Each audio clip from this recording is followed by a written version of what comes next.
Steve, what are the biggest challenges between trying to compete for a playoff position and also trying to develop the young players? What are the biggest challenges?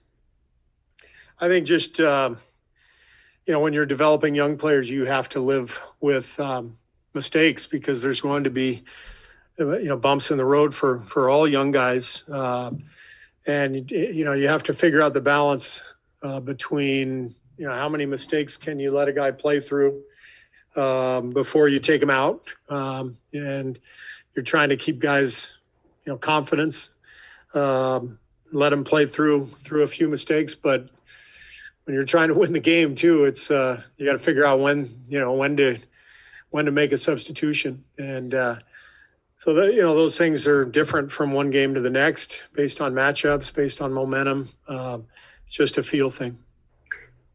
Obviously, you have to be more patient with a team like this, but how do you go from being the coach who really had sort of a team of veteran guys that were smart and knew what they were doing to a team like this where patience can be a little thin at times? Yeah. I mean, last year we got a taste of that, obviously, with all of our injuries, and we had to have a lot of patience a year ago. I think this is it's been a fun season, for me as a coach. We have great guys. We've been up and down. We've had some good stretches. We've had some tough ones like we're in right now. But it's a great challenge when you have a chance because you're healthy enough to win games. And so I'm enjoying the challenge, trying to help these guys get better, trying to help guys, enhance their careers and fortify their tenure in the NBA. That's all very rewarding stuff. But when you lose a few games in a row, it's not easy. But that's what we sign up for. I think we all are competitors at this stage. You get this far, you love to compete, and a big part of competing is learning how to bounce back from losing. Hi, Coach, from Italy. We saw you cheering Nico Mannion and trying to take the pressure of him during the last game. So I want to ask you, how is working with Nico for you and the other coaches, and how is your relationship with Nico? Thank you. I love Nico. He's tough. He's a competitor. He's very, very good young player. It does a lot of things really well. So I'm excited about having him in the rotation and playing him. He's 20 years old today, so you have to remind yourself just how young he is. Same thing with James Wiseman. All these young guys, they have to go through growing pains. You have to allow them to make some mistakes and try to help them grow, help them develop from one week to the next. And that's what we're doing with Nico. But, he's really earned a chance to be in the rotation, and I'm excited about having him out there.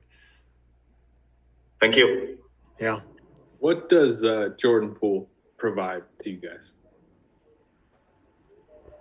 He's a spark plug, and he's obviously shown moments before he went down to Orlando. Obviously, what he did last year, as a rookie coming in and being kind of thrust into that situation, with a bunch of other young guys and a lot of injuries and all that. To coming in this year, he put so much work in. He is a dog when it comes to that. He puts the time in. He has a lot of confidence in himself, and it's just about figuring out where he can be the most impactful for our team. And I think going down to Orlando and just playing, getting reps in, showcasing what he can do. I think he proved to himself, who cares what anybody else says, he proved to himself that he, belongs out there on this level. And, 3 games he's played, he's gotten better and better, more aggressive, more assertive. And, we needed that presence tonight off the bench. Made some big shots, stayed out of foul trouble, and just made his presence felt, and that was huge for us. What kind of different look does Jordan give you guys?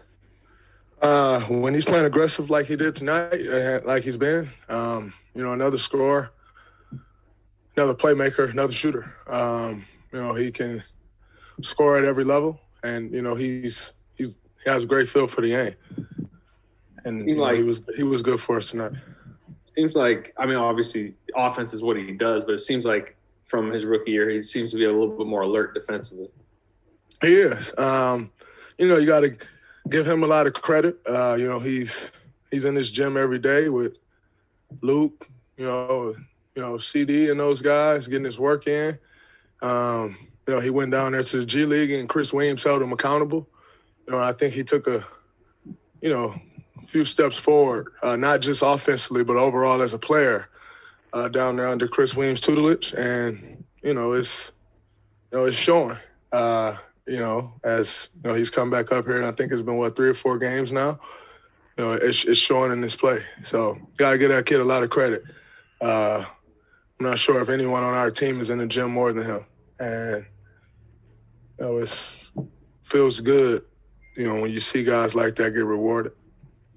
Hi, Steve. Nice haircut. Thank you, Kareth. A couple questions for you. Are there any changes to your starting lineup this evening? No. And then what have you noticed about Jordan Poole, if there's a such thing as momentum, carrying that forward from the G League? I think over his last 3 games, he's averaging 19 points, 10 total threes. What have you noticed about his frame of mind since his return? He's just more confident. He got into a good rhythm in Orlando and got a lot of experience, a lot of playing time. And, it's his second year in the league. So this is a natural progression for any player to be much better his second year than in his first. But I think for Jordan, he just looks more confident and more comfortable. Steve, I don't know how much practice time you've had with Wiseman, Poole, and Mannion specifically, but did you put this unit together in any sense that those are young guys and maybe there's some personal chemistry there, whether it's from the practice court or off the practice court? Yeah, I think there is a personal chemistry. James and Nico have known each other from the past few years playing on the circuit. I think Jordan and Nico have really become good friends this year. From the very beginning, they hit it off. And then, of course, going to Orlando together, playing in the backcourt together there for a month, made their bond even stronger. And then I think just the connection, the natural connection that's on the court coming when you've got, 2 good playmaking guards, guys who are good in pick and roll, combined with, a center who's got an incredible catch radius and ability to finish lobs and dunks and also pick and pop and make shots. So it's a good natural connection. I realize all 3 are very, very young, and we're throwing them into the deep end a little bit. But I like it. I like the challenge. They've stepped up. And the other thing for me that was important was to get Nico and Jordan out there right after their Orlando experience. They were in a great rhythm, shooting the ball, good condition because they were playing 30, 35 minutes. I didn't want to wait, a couple of weeks. I thought about this first, 3-game stretch with 3 of the toughest teams in the league. And, I did think about holding off on putting them out there. And then I thought, let's do it. Let's just go for it. And so it's fun to watch, and they're growing every single day.